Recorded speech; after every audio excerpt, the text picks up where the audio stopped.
We're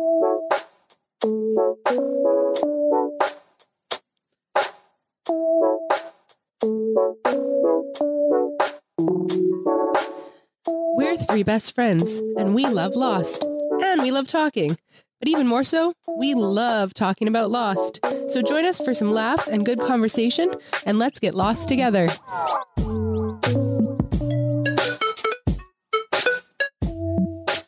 Hello, everybody, and welcome to this week's episode of Let's Get Lost.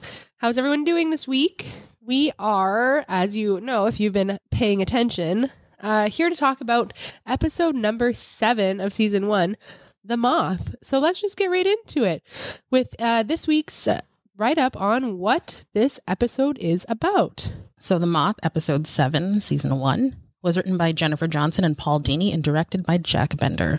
Charlie goes through a personal crisis while Jack is trapped by a cave-in. The castaways struggle to free Jack while Kate and Sayid attempt to triangulate the French broadcast, but their exploration is thwarted by a mysterious attack. Ho ho. Dun dun dun. All right. So, and I love giving some little stats on the episode before we talk about it. It just sets the tone for how everyone else saw the episode before we say how we saw the episode. So, viewership. Does anybody want to guess if we went up or down? I think up. Teresa? I'm going to say down. Up. Damn it. Nice. Over 2 million more people, back up to the 18 mil mark. Wow. Okay, so Sun and Jin bringing it home last week. Yeah, they made us want more. Okay. And the IMDb rating, 8.4 out of 10. Also Actually quite technically low. higher than Really? House of the Rising Sun. House of the Rising Sun, I think, is 8.1. Yeah. Which I was surprised, but we'll get into that. We're day 8 on the island, and I could actually only hear one nickname from Sawyer this week. That's because Sawyer was in his emo phase this episode. Yeah, he definitely was in an emo phase. He was a dick this episode. But I don't think I need to say the nickname, do I? I don't even remember what it was. Was it when he called Charlie amigo? No. I mean, I don't think that's really a nickname. No, though. I didn't count that. I didn't. Was it racist? It was. Oh, for Towards God's who? sake. Sayid. Oh, okay. Let's not say it, but we all know what was there, and it's Yeah. just more of him being a dick. Exactly. Yeah. So, alrighty. There we have it. So, initial thought. No, I have trivia for you guys. Oh. Okay, I have some trivia. I don't remember my sound all of a sudden. Okay, that's okay. You can just make a new one up. Okay. All right. So, The Moth. What is Dominic Monaghan, Charlie, actually sniffing up his nose when doing the drug scenes? It is not the actual drug. Have you seen my son? That's your sound effect. I guess. Okay. I'm just gonna guess because it's brownish. So I'm gonna say like wheat flour, Incorrect. brown sugar. Correct. Really? Yeah, brown sugar. It was one or the other. Yeah, so it was brown sugar, and he said that he just got like really sugary boogers. And it kind of hurts. Like That when looks I was a kid, painful. I sniffed a pixie stick at like a field trip or whatever, and it was burning my nostrils. Like, it Yeah, was very and painful. imagine how many takes you would have to do. You'd think they'd find something different, but I guess that's what they use. All right. I would have immediately quit the show had I been told that I needed to sniff brown sugar up my nose. I'd rather do that than the drugs. Well, obviously, they're not going to give him the drugs. But like, what's an alternative to brown? Like, what This else? isn't an would you do? HBO show. I bet you in like the 40s, it would have been like, here's some heroin. Yeah, exactly. Here's the real deal. We need it to be real. Okay, second question. Which character does not appear in this episode? Dun, dun, dun, dun, dun, dun, dun, dun. Oh, okay, Amanda, you got it. But what the hell was that sound, Teresa? I forgot what Walt said, or not Walt, what Michael said. And so you just went, wah, wah, wah, wah, wah? yeah, so when I couldn't remember, I was like, I need to get in first, and that was what came out Okay, of my mouth. well, Amanda won. Are the same individual who we were missing, and I was surprised because it's a Charlie episode, and Claire's important to Charlie, but Claire. It was Claire. Yeah, weird, eh? She wasn't in Kate this comes running for Jack. Yeah, But where's where was Claire running for Charlie? It'd That's be all hard I'll to run. say. I don't think she could run that easily. Also, did we ever determine where she is in this all? No, she's just probably taking it easy, as she should. Yeah, agreed. Okay, last and final question. Does Dominic Monaghan actually sing the recording of You All, Everybody? Have you seen my son? Yes. No, he Damn doesn't. it. Really? I thought he did. They did a very good voice match. Yeah, it was Chris Seafried, lead singer of God's Child and Joe 90, a couple of 90s alt rock bands. So there you have it. All right. Well, that's interesting. Yeah. Good actor then. And apparently he hummed, or he sang that "You All Everybody" in the pilot, "You all everybody." And then they had to write a song around that. The song hadn't been written yet. So they're kind of like cursing themselves for just writing that in. Like they wrote that in. He didn't just like improvise it. Like they wrote "You All Everybody." Right. And he just like sang it in the pilot, but they hadn't written a song yet. So when it came time to this episode, they're like, "Oh, well, now we have to write a song." Well, it was super inspired. So I kind of assumed overall that the inspiration for this whole little thing is Oasis. Yeah, it was. Right, That's kind of what I was modeled after. Yeah. That was going to be a trivia question, but you got it in the non-trivia world. Yes, in the real world. Yeah. So there we have it. So this episode, we have a Charlie episode. Yeah. And it's a great episode. It really is. Charlie's adorable and going through a lot of stuff. Mm-hmm. And it's heartbreaking, quite actually, to see what so often happens, which is people get into drugs and things, and then other people that they may have been involved with it are able to bring themselves out, and they're not. And it's just a very interesting episode. I actually wasn't a big fan of this episode, and honestly, I kind of forgot about it. Like it nothing about it really. I was just kind of like watching, like, oh yeah, like this. I remember it very vividly because of Locke taking an interest in Charlie. Mm-hmm. Because we're going to see shortly that Locke takes an interest in another character. And I kind of thought what happened to his like kind of like budding respect relationship with Charlie, like his little try to help him out, which I thought was good and nice. But so I did remember Locke being kind of instrumental in kind of getting Charlie to come around. And I remember that, like that moth analogy Locke uses, or symbolism, but I didn't really remember it was in this episode, or I really didn't remember about that cave-in.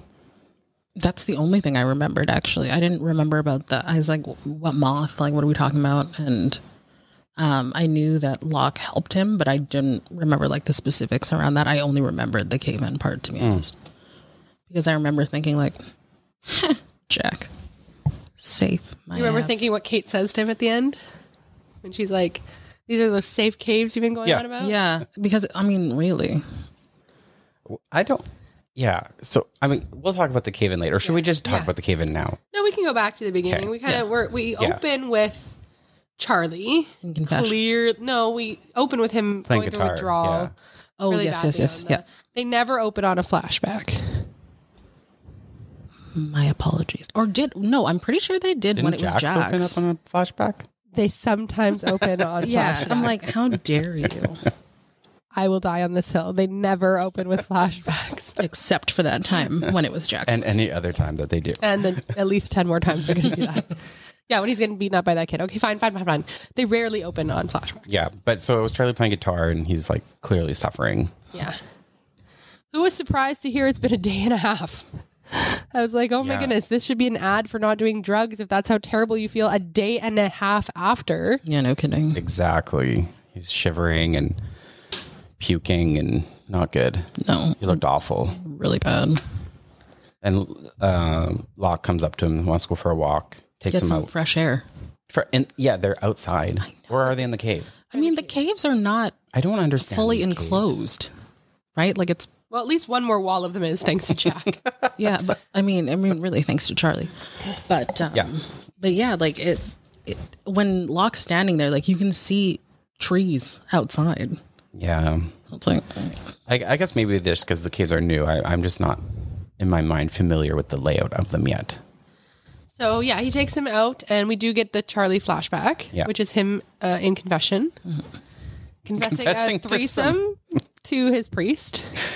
Now, I'm not a Catholic. Me neither. But I think some things can stay between just you and God. I don't think you need to go into that many specifics. Like, I remember being in confession, I would just say, like, pretty generically the things that I've done. I would never be like, well, I did this with this person and then this with another person.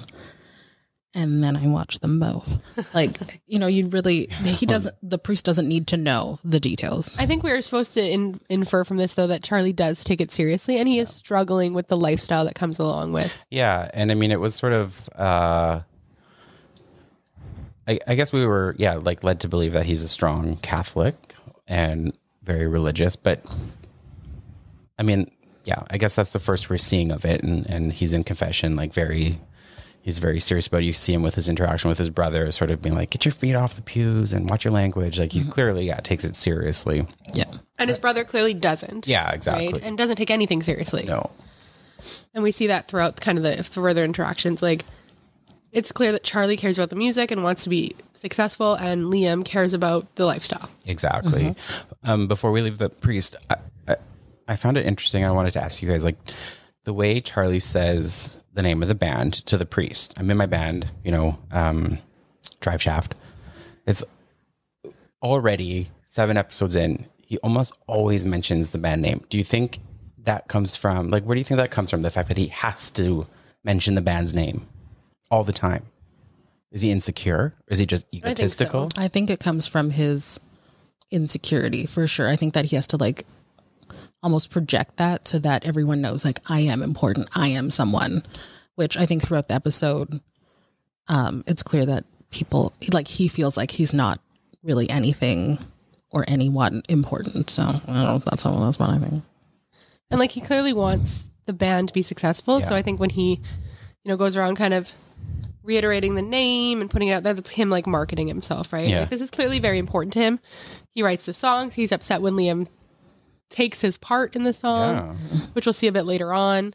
He was taking it seriously. Yeah, and Liam even says in the flashback, like, you write all the music, I'm You're just the face, right? So then they get the contract. And Charlie says to him, okay, we'll sign this, we'll do it, but only if it gets to be too much, we walk away. And Liam naively says, yeah, okay, we'll walk away, I agree. Clearly that's not going to happen. No. So then we're back in Island Land, and Sayid and Kate have a new plan. First, is this when Kate comes across Jack looking at longingly at her mugshot. She's like, I have better pictures. Yeah, I thought that was kind of funny. Yeah, I'm still not entirely like, part of why I'm annoyed with her in this episode, like I am in every episode, it's because of how attached these two are to each other already. Like, get over yourselves. I know. Well, especially it's been 8 days. Like, when you said that, obviously I do my stream of consciousness, like, while I'm watching. And like, if I had remembered or at least known that it was 8 days in, like, some of my comments would be a little bit more harsh about those two, because 8 days is like not a lot of time. And like, for the first few days, you didn't trust her. Yeah, exactly. I made a note of that too. Their infatuation with each other felt fast-tracked this episode. Yeah. It felt like it was just like, boom, now they're in love with each other. I mean, yeah, you sewed them up like the time you made curtains. But other than that, like, well, especially because she didn't go with him. And I know that doesn't actually have anything to do with him.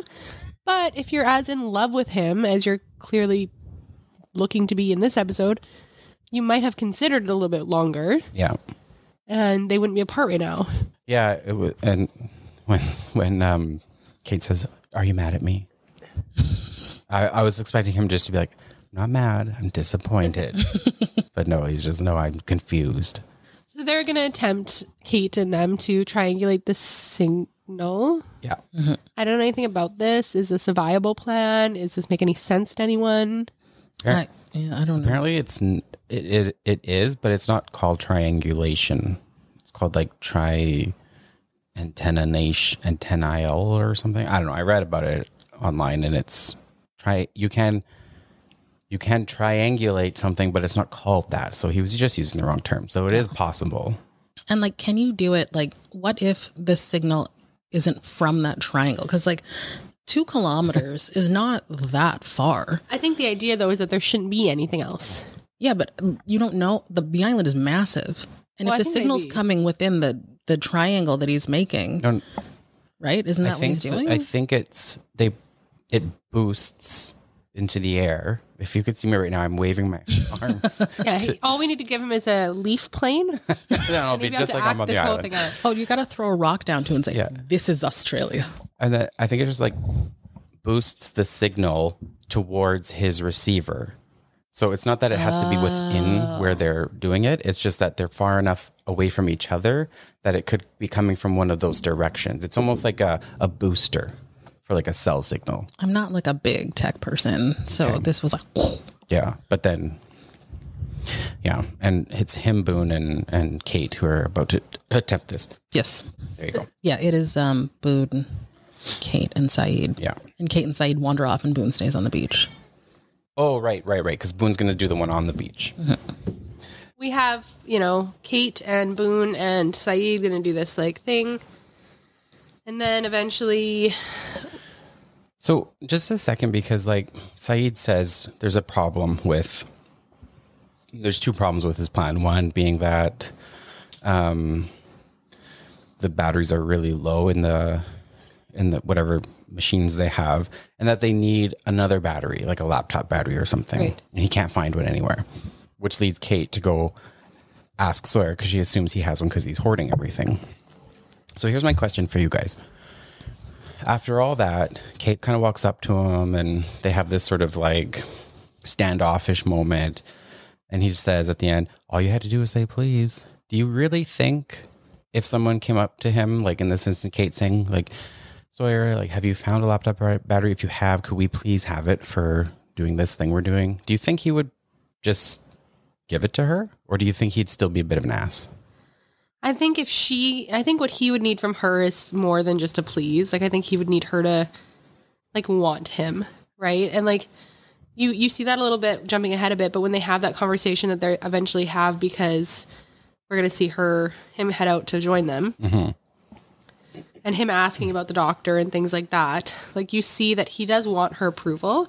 So I think if he thought he could get her approval by doing something like that, then maybe.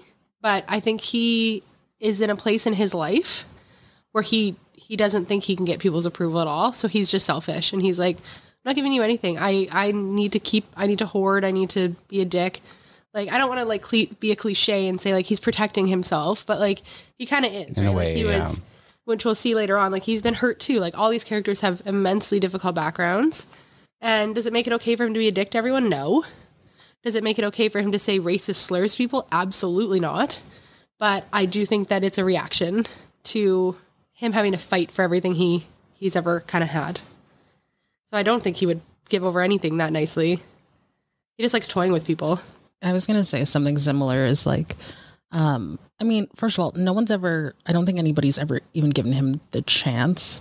So like ultimately, like we don't know, but everybody's immediate conversation with him is like so hostile and like, so I mean, you really don't know at the end of the day, but I think when it comes to her, it's almost like he's flirting. So I feel like if she said, please, he'd be like, well, make sure you smile when you give me that, please. Freckles. He'd find something. Yeah, like he'll have to say something. And like a part of me wonders if that's because he also doesn't really talk to anybody. So even if she said please, like he would just find a way to like draw out the conversation or the interaction like a little bit longer. But I do find like, I know that he is like, he's obviously a dick and he's so selfish and he's, again, a little racist. But I don't think anyone's really given him a chance to be anything other than what he's kind of portrayed, other than that one moment where he passes Sayid the apple. Sayid passes him the apple. There it is. Yeah. Other than that, like, well, no one's really like ever. He did try to kill the guy when he thought he was like, you get glimpses of it, of like a moral code that he seems to have. But I think you're kind of right. Like, because what happens is like Sayid, like a lot of people make a lot of assumptions about a lot of characters here. And Sawyers are terrible, and they're based in a lot of really terrible, origins. But you're right. People are making a lot of assumptions about him as well. They all assumed that the marshal was there for him. Mm-hmm. They all assumed that he took things. Mm-hmm. And there's going to be a really excellent episode around that notion coming up very shortly. This idea that Sawyer's always the bad guy, which I adore.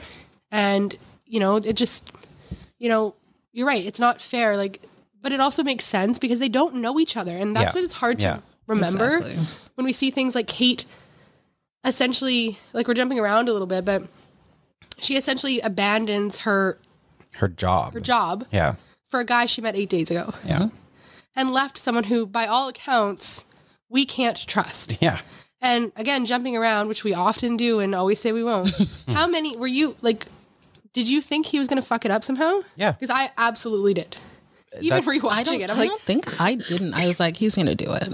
Because like at the end of the day, like he is like the bad boy with like a heart of gold kind of situation. But do we know that yet? Like you say, we've seen glimpses, but we don't necessarily know I don't think that he would deliberately fuck up. Maybe not deliberately. Like I don't think he would like at that point it would have to be deliberate. True. Him not doing it. Like it would have to be deliberate, and like I think at this point if he didn't do it then they'd be no better off than they are right now. So there would be like no reason for him not to do it. Like he's not fucking with anyone. other than to It's not funny. Like act out. Because that's what he did when he told Kate he was dead. He acts out. And even having seen the show, I was like, does Sawyer fuck this up in the end? Like, because like they left essentially Boone leaves Shannon and Kate leaves Sawyer. I know. Just the weirdest decision. Like, But it's I a good don't thing know. Sayid got hit over the head, because if he came back and found out that's who it was in, he's going to be mad. Yeah, no kidding. I don't know. Maybe I'm just giving him too much of a chance, but I don't know. I didn't feel like he was going to F it up. Like, I think him even saying that he was dead, he was like, oh. And he's like, well, yeah, it happened. So, I think it's complicated when it comes to Kate, too, though. So, Well, that's just it, right? Like, she kind of immediately gets hostile towards him, and we see it again later when he gets to them in the jungle. But so they go off on their journey, and back at the caves, Charlie wants to help, but he's clearly suffering. Jack and Hurley are bringing in the bags of stuff that Jack's taken from the beach, and Charlie, just kind of takes one and it spills out everywhere, and he's sort of feeling useless. And Jack's like, oh, don't worry about it. Just stay over there, kind of stay out of our way is essentially what he's saying.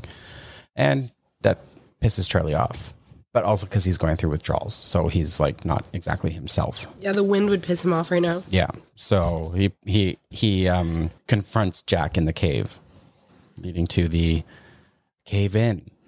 But the conversation with Locke with the moth, does that come after that? Yeah, right? Yes. Yeah, because he goes to like look for... Yeah, it's when they're digging. But yeah, I don't know. I found the cave-in kind of hokey. Just being honest, I totally forgot about it, and I didn't buy it. It just felt forced. It felt like a weird, forced thing to honestly just get Kate running back to Jack. Yeah. yeah. And to give Charlie something to do. Yeah. Because he needed to be the hero here. Yeah. Yeah. And that's how we had to get him there. And obviously being made to feel important is going to be the catalyst. At least we don't know his exact feelings, but I think it's part of the catalyst for him deciding to give up the drugs. Mm-hmm. But I agree, it was kind of hokey, and I thought it was particularly hokey when there's another cave-in. I know. When he's crawling through it. Oh my God. Yeah. I was like, really? Like, I mean, it was filmed well. It was filmed well. Yeah. It just, anyway. So cave-in aside, it led to some, I guess, good interactions, like you say, with Charlie and his need to feel important, which maybe could have been done in a different way, but we got the cave-in, so yeah. And Locke, we get a kind of glimpse again into kind of his. First of all, how the hell does this guy know so much? I loved Locke in this episode. Yes, I did same. He was so good. And how does he know so much? Like about the moth, about the freaking trap he made. Yeah. Oh yeah. Like, and I didn't like that part. That was kind of rude of him. That conversation about the moth and telling Charlie that the only thing that makes us different is the ability to choose. Yeah. That's amazing. Very good. I love that. I also really liked that he goes over there and he's like, there's many cave-in next chapter or whatever. He's like, are there people there helping? Because honestly, you don't need to do everything together. I appreciated that so much. I was like, he is busy. He is getting you guys food. He does not need to leave this to go help love that the he plethora of people already there. It's just another body. Like, exactly. No, it was perfectly. If only Kate had a similar mentality. Oh, yes. I can't. Yeah. Or let's go to the next flashback where I'm trying to remember. They're basically at a concert singing. Mm-hmm. Amazing. Yeah. And Liam, his brother, basically steals the show. Yeah. Pisses Charlie off. And there's clear resentment forming. Yeah. Huge. Yeah, exactly. And then you see Liam getting into the drugs. He's all about the drugs and the women and the drinks. And Charlie's just sort of still this naive little brother who thinks it's all about the music still, when obviously that's not what everyone's thinking. Yeah. And that's where that flashback ends, with Charlie seeing his brother have the drugs and go into a closet with the girl, or room. I don't know what it was. Yeah. Dressing room, maybe. I don't know. And you see kind of the wheels turning of like, is this worth it? Yeah. What's going to happen? Clearly it's not about the music, and I'm getting the shit end of it anyway. The shit end of the shaft, you might say. I don't like that at all. I really did not enjoy that. And you can see kind of him being like, what are we doing here kind of thing. Yeah. Yeah, exactly. And it kind of dovetails into this idea in the present where he's like, I'm useless. Totally. I'm useless here. I was useless in the band. Yeah. I was useless to Liam. What's the point? What am I doing? Why am I here? Yeah. Yeah. Always in the way. What's my Can't purpose? do anything right. And this whole thing where Locke kind of says, you can ask for it 3 times. I loved that. Same. And the fact that he did ask for it the 2 times, and he kind of keeps reminding him, like, that's it. I wonder if, like, after the second time, if someone who is that desperate would be like, you've asked for it twice, you have one more chance. Okay, I want my drugs. Like, would someone who's really wanting them, or I guess that shows that Locke's speech and his sort of talk sunk in with Charlie to give him that extra pause to think about it. I mean, I'm no expert in, substance abuse, but I do think that what Locke was trying to do has a lot of almost meaning to it, because I think his idea was, fine, you can do exactly that. You can stand here and be like, I'm going to give you 3 opportunities, and you can stand there and be like, okay, I want them, and he'll hand them to you. Right? But at the end of the day, then he wasn't ready to do this. Like, as cliche, again, we talk about cliches on the show, like, he has to be ready, and Locke's not wrong. It has to be his choice. Yeah. Yeah. Like, and I think that's why Locke intervened at all, because Locke wanted this to stop before the drugs ran out. Because at that point, it's still not Charlie's choice. He just ran out of drugs on a deserted island. But right now he has them, and he's going to have to make a choice. And if he wants to make the choice to ask back for them like 3 times in a row, that's his Locke's going to give them to him. And then it'll play out the way it has to play out. But I think he's, hoping like he'll make the choice, and that he eventually did. And I thought it was actually pretty brilliant. Risky. Yeah. For the fact that they are on a deserted island together, and withdraw to, I think it's heroin, right? I think so. Cocaine, Brown sugar. crack, something. I don't know what it's supposed to be. I don't either, actually. I think it's heroin. I think they say it at some point. I thought you injected heroin. I don't know anything about drugs. I know literally nothing about it. So The same. If anyone knows what that drug was, please let us know. I think you are also supposed to inject it, but maybe that's just like a pop culture thing. I don't know. Yeah. Anyway, the point is it's some sort of hard drug, and he has to make a choice to decide to do it or not. But that could kill him, right? Withdraw on an island like that, they have no, like, I don't know anything, but I've seen Train Spotting. Well, and that's why I appreciated Jack too, being like, why didn't you just tell me? Yeah. Like, I'm a doctor. Yep.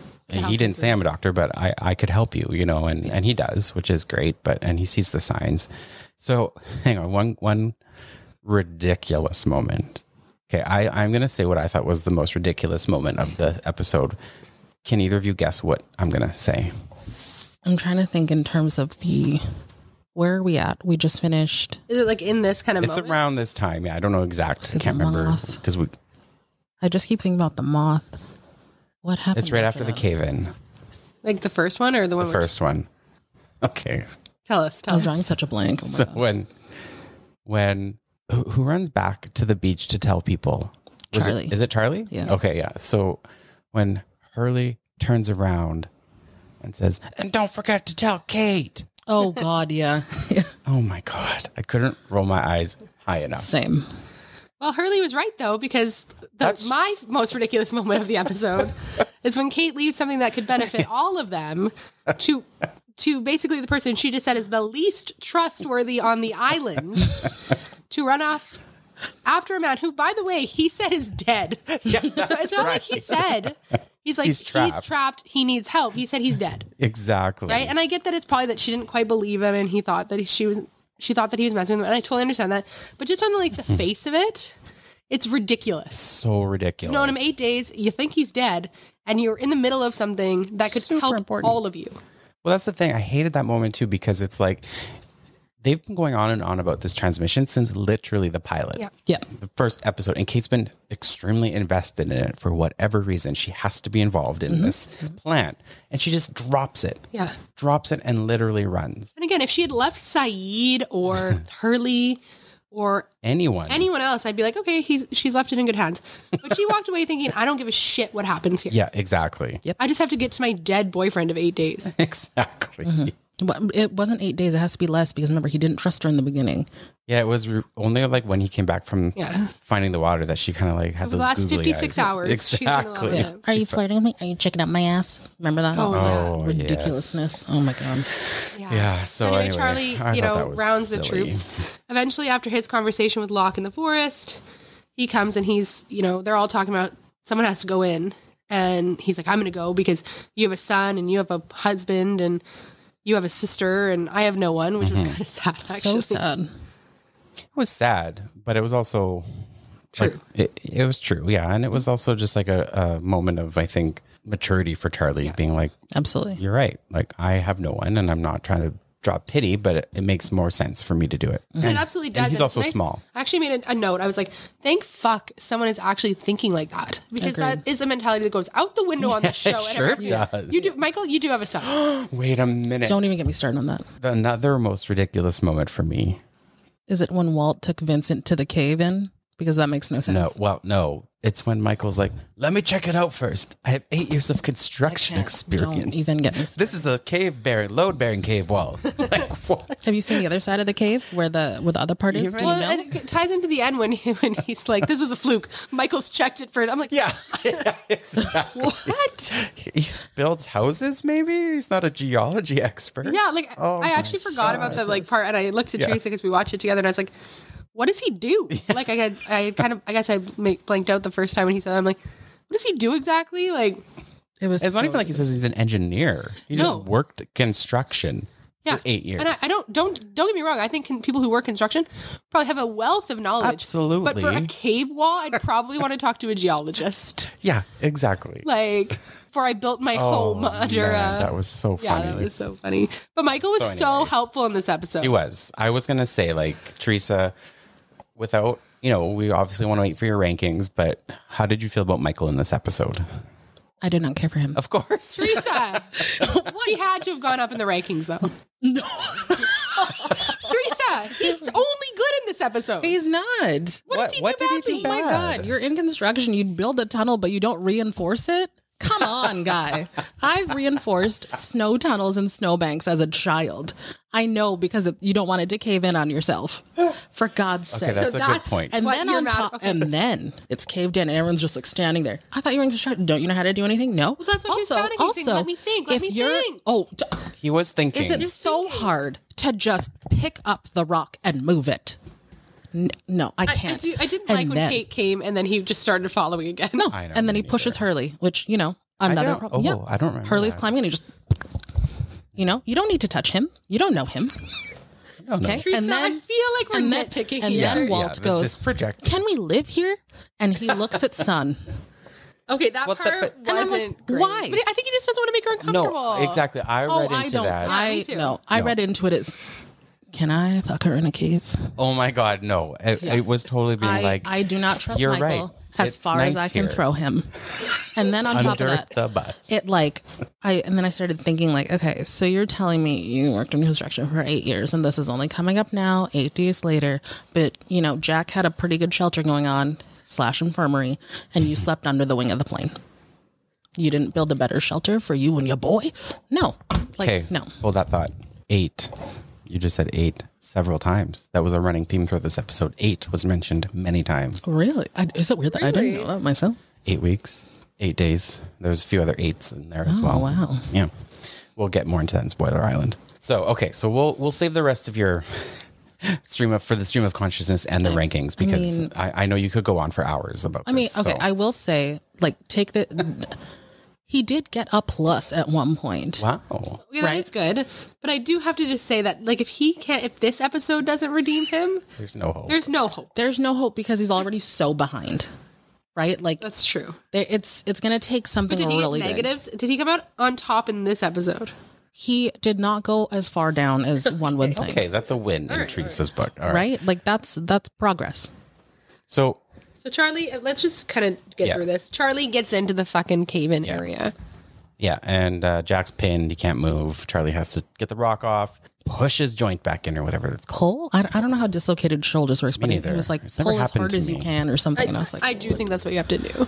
I don't get that. I don't know how it works, to be honest. I am not a medical professional, but Also, it looked really painful.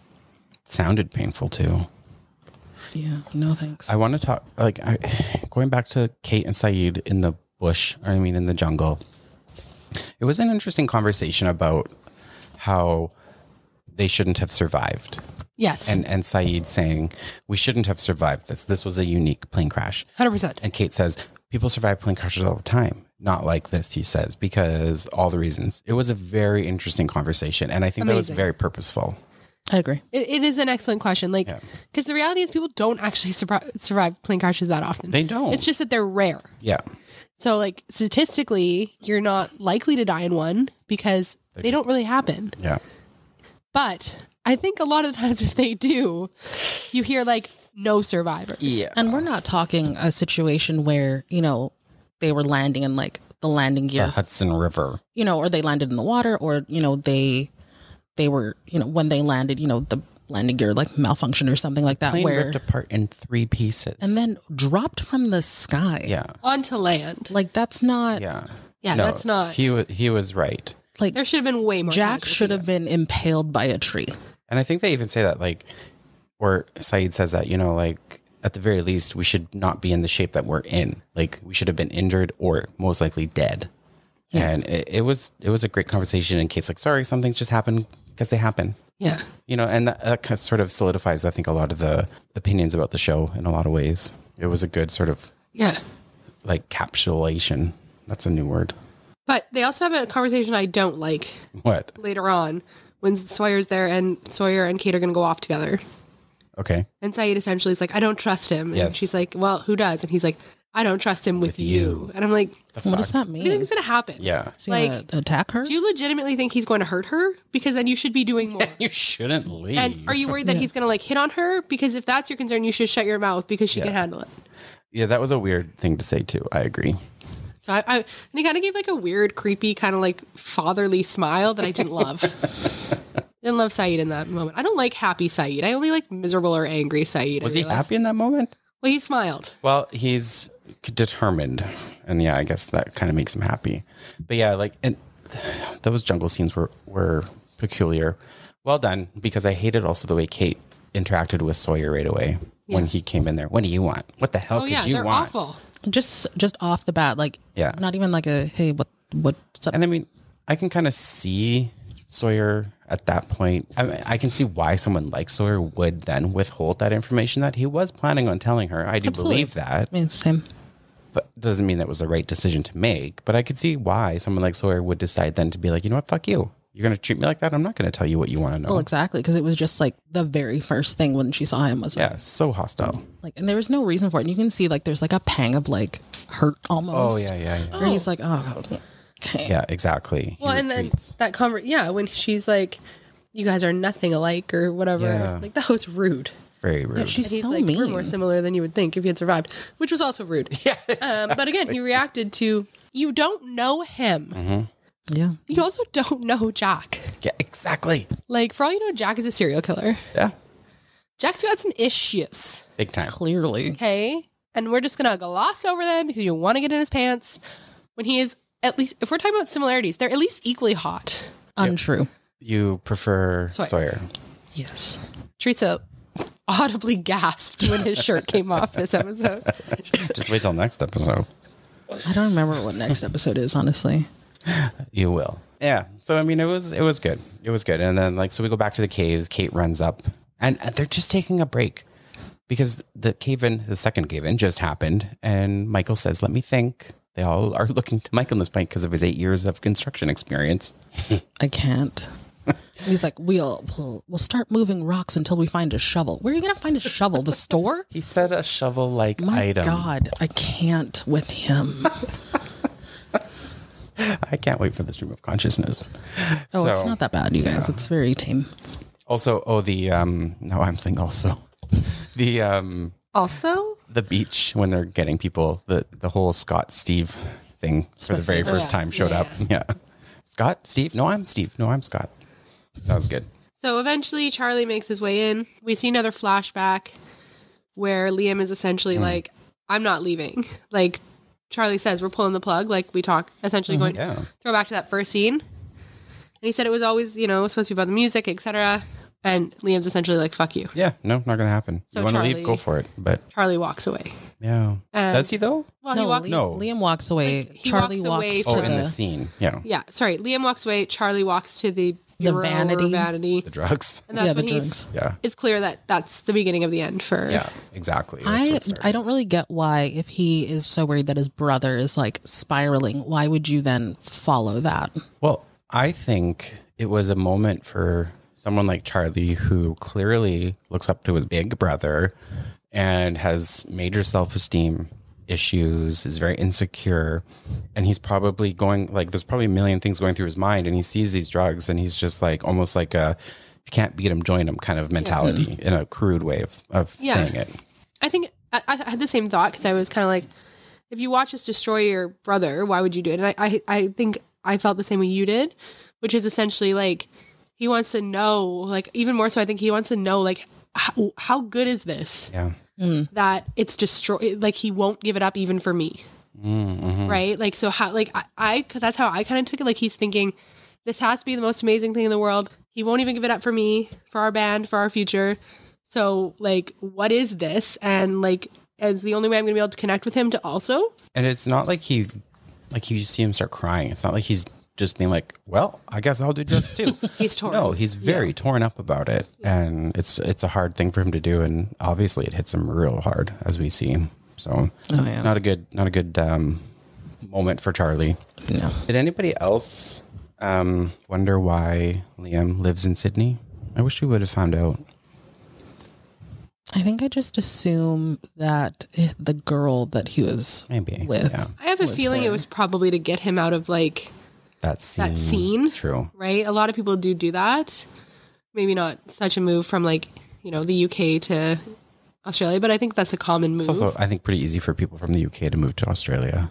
And I think he just needed to get away. He talks about how Australia has some good programs. True. So maybe Maybe that's how he knows. Maybe some rehab. That's true. Right. Yeah. And we find out, obviously there's a big gap in time here. Yeah.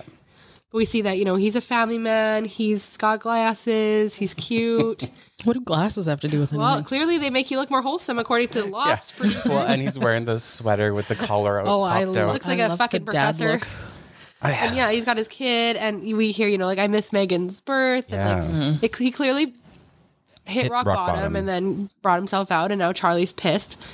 Like, what do you think of that? Like, is Charlie right to be that angry at him? And say you did this to me. I was actually impressed with Charlie in that moment. I thought, you know what? He's probably not doing it for the right reasons, but he should say those things to his brother at some point, maybe not at this time, but yeah, he wasn't there for him. Liam wasn't thinking of Charlie in any of those decisions about the band, about the drugs, about moving on. It was only about Liam. And now in Charlie's state, it makes sense that he would lash out against Liam in that way. And it's true. Liam did do that to him. I mean, yes, he did it to himself, but in a sense, in a bigger sense, it was because of Liam's. He was definitely influenced by 100%. But also, is it fair to equate it to the point of saying, you owe me or you did this? So like, I'm asking you to risk this whole life and family, and you're in a good place. You have got your addiction under control. It's never fully gone.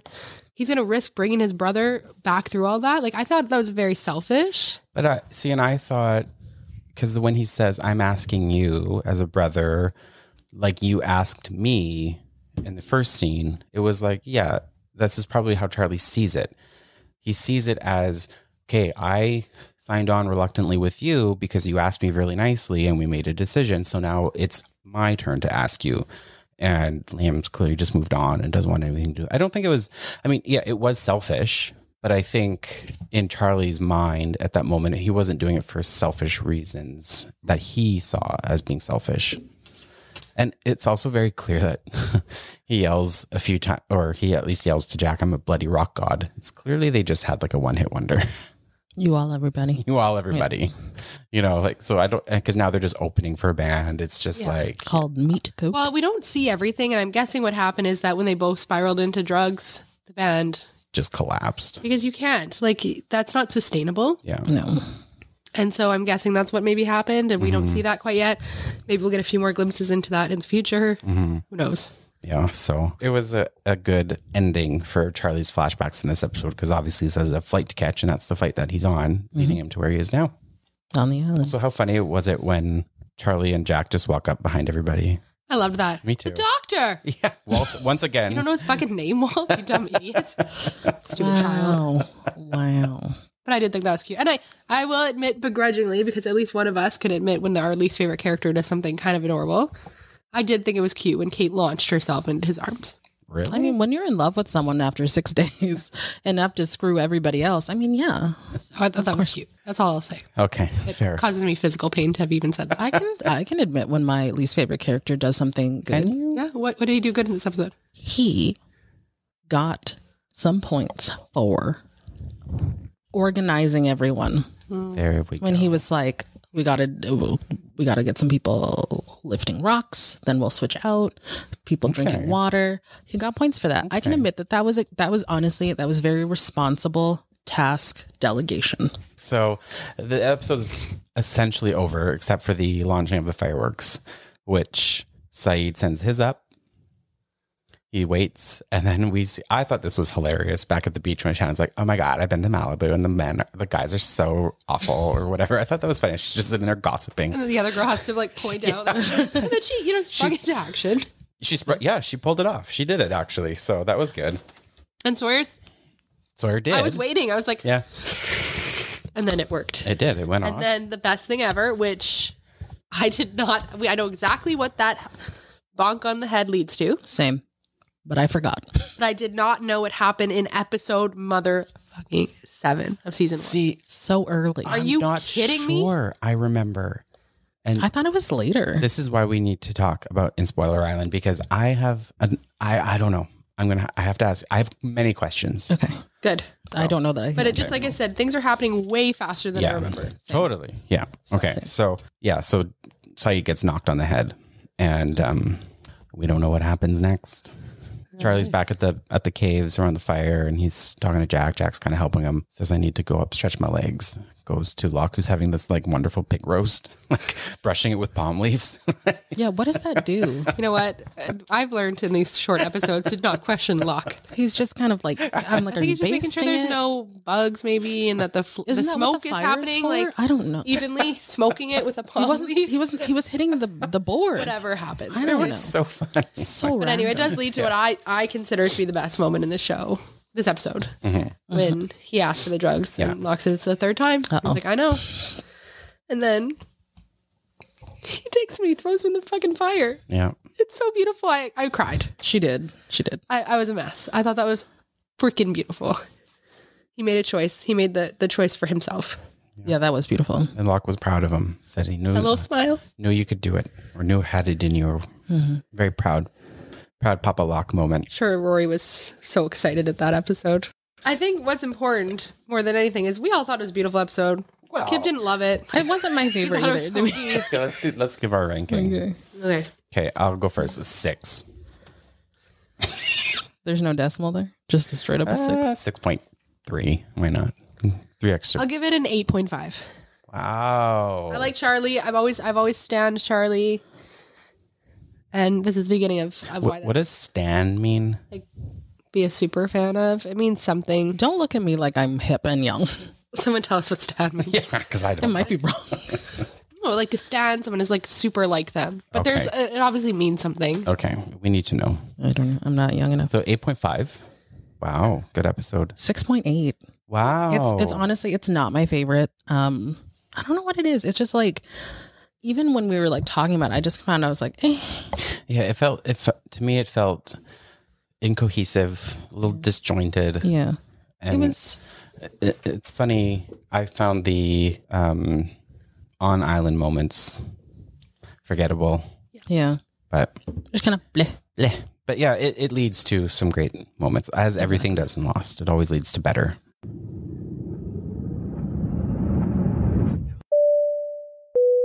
And now for a very popular segment where you get to not have to listen to us for a few minutes and get to hear the thoughts of someone watching it for the first time in 2022, Dan. So Dan, tell us what you thought of episode 7, The Moth, Charlie centric.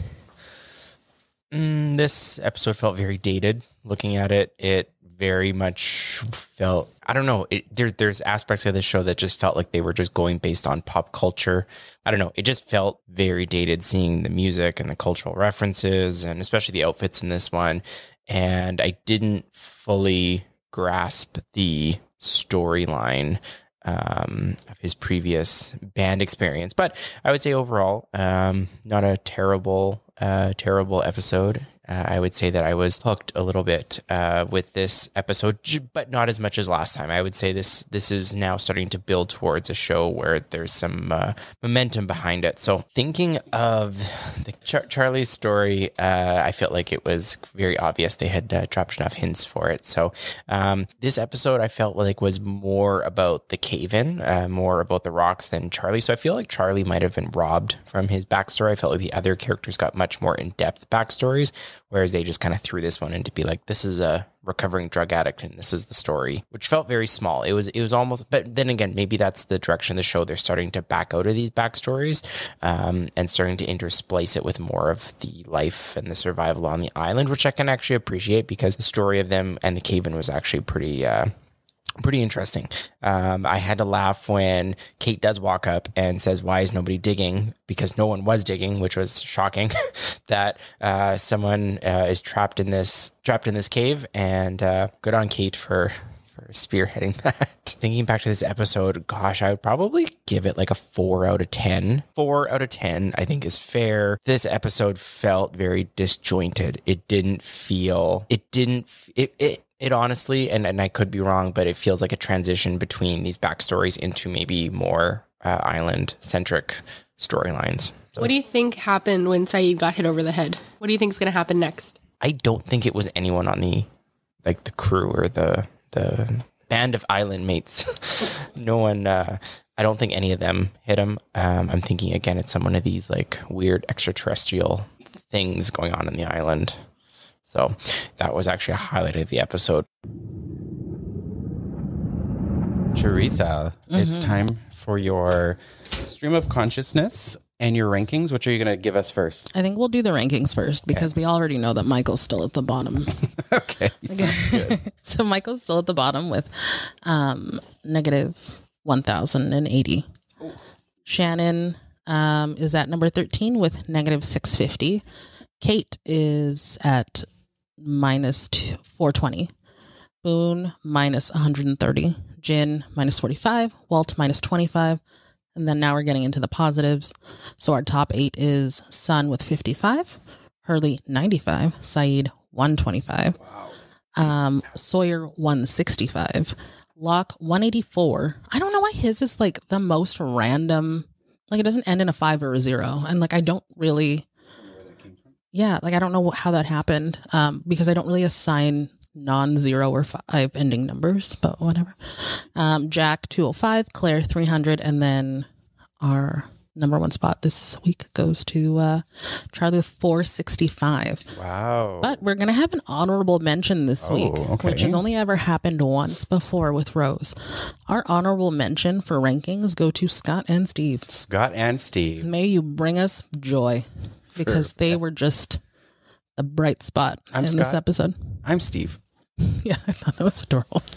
It's almost like a meta moment. Like, yeah, we don't know who these back actors or background people are. Yeah, we saw 3 background people. Nobody does. Not even the castaways. There's Scott and Steve and then the girl who points at the fireworks. What's that? Thank God for contraband fireworks. Yeah. Okay. All right. So let's hear your stream of consciousness. I'm very excited. Okay. All right. So this is for episode 7, The Moth. It starts with, Charlie, are you okay? Also, in the caves, are they not always outside? Also, how did we forget about that mugshot? And how far is a mile? As a Canadian, I don't know. So Jack is indeed living there forever. Good to know. And Sawyer, honestly, I would have done the same. It looks like he has the best spot for sure. Oh, Locke's a growling pterodactyl. That's for true, Charlie. Why would you think that was him? You confess once a week? I actually can't remember the last time I went to confession last. All right, so it's Charlie and one lady, Charlie and a second lady, and then it's lady 1 and lady 2. So is this how threesome works? 2 or 3 twosomes? Did they ever go ham all together? Yes. I don't know. He didn't confess that part. Like, I'm just saying. He only confessed him and the one lady, him and the second lady, and then the 2 ladies. But never all together. Also, how is Charlie bait? Do boars eat humans? Also, why do I love Locke? All of a sudden. He's so wise. Fuck you, Rory. Oh, Sayid, you're so useful, but what happens if it's outside the triangle? How do you know how big the island is? How do you know what's happening? Also, Amanda, did you ever finish Watership Down? Did you start it? That's the better question. Also, Jack, maybe you should take care of the guy you say looks sick. I'm just saying.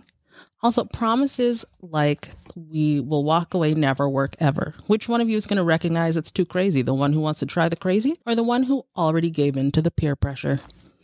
Also, do people have rooms in the cave or is it just a free-for-all on the floor? And yes, the old yelling in the cave thing that causes the cave-in. Also, where are the rest of the cave dwellers? Is it really just Hurley, Charlie, Jin, Sun, Jack, and Locke in there? Also, Sayid, people did die. I get you're okay. But some folks did die, and we never found out what happened to the guy with the leg. Oh, hey, Scott. Hey, Steve. Also, why are we bringing Vincent to the cave with you? If there's a cave and he's a dog, you should leave him there. Also, why are we leaving Shannon with something that important? And, oh my God, the content we've been looking for. I don't even know what Sawyer said. I just saw arms. Also, does his brother, what was it again? Liam? Why does he look like Wolverine, but if he was led astray as a teen? And, wow, Michael, you suddenly serve a purpose. Did you use these skills when everyone is building their shelters? And Sawyer is looking good. Kate, let him talk. This is why we don't cut people off. Do we give him a chance ever? I mean, he did give you the battery in the end. Also, gross, Locke. Is that how big moth cocoons are? Ew. Also, moths are kind of ew. Doesn't anyone else find them creepy? Did anyone ever find a shovel? I mean, he's selfish, but I don't know that he cares to do anything at all. I think that's in regards to Sawyer.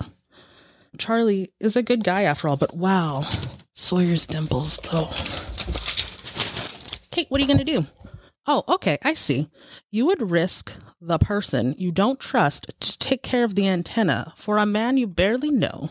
Whatever happened to the needs of the many outweigh the needs of the few. Or is that a different universe altogether? Also, Amanda, does this count as Kate's selfishness? Are you going to answer the question? Hell yes. Okay. Also, fun fact, I wear a scarf like Charlie does, that gold one, for New Year's, but mine usually has polka dots for a rich New Year. So, Charles, why are you doing this if you don't want him to? Please don't do this, but you did. Why didn't we reinforce the tunnel with anything, Michael? Did no one build tunnels in snowbanks like I did as a child? Use sticks. Use anything to keep it from collapsing down on you. Also, Michael, don't push Hurley. What the hell is wrong with you? Also, ever wonder what as hard as you possibly can actually entails? Does anyone know what the max strength they have actually is for them to do that? Also, that seems incredibly painful, Jack, and incredibly manly. Plus 100. Oh, wow. Liam has it together now. Interesting how Locke and Jack find out, but react similarly, that Charlie is capable and he's able. Also, Michael, she would kill herself and strand all of you for Jack. If the ground is so loose that they can pop a hand through it, Why didn't that cave in? So, okay, we have Sayid. Useless. Michael reinforce that. They zombied out of the ground somehow. I don't know how they got Jack out of there. He's got one arm that's broken. And Charlie is the small one. Anyway, so we have Sayid, useless number 1 and untrustworthy number 1. So let's see how this goes. Oh no, Sayid, who did this to you? All right, well, I guess today Shannon does finally get some points. Also, stop it right now. Stop it now. Don't look at her. Have some boundaries. Also, Jack, why didn't you make yourself a sling? Is that not first aid 101, bitch? Are you? How many steps, if we're one step closer, how many steps is it actually to get off the island? Is this a 9-step or 12-step program? Hey, Locke, are you basting the boar? If so, what spices and oil? Also, he looks like... Charlie looks like Gollum in this scene. But then he becomes Frodo. The drugs are precious. And then he throws it in the fire. But I guess wrong universe yet again. This episode hasn't changed my mind on moths being fantastic. I've never been saved by one, not even a CGI one. But also, is anyone else worried about Sayid, Kate? Ya fuck. The end. And 1.6. What? 1.6. What's 1.6? It's how many kilometers there are to a mile. Oh, okay. Thank you. Good job. Thanks, Teresa. That was another excellent stream. Precious. I feel like they did that on purpose. Yeah, for sure. And then he threw it in there. Thanks for tuning in to another episode of Let's Get Lost. Be sure to tune in next week wherever you listen to your podcasts and follow us on Instagram and Twitter at letsgetlost.pod. Links to our website and Patreon can be found in our profiles. Join our Patreon for only $3 a month for exclusive access and content like Spoiler Island. Be sure to get lost with us again next time. Bye. Hey. Okay.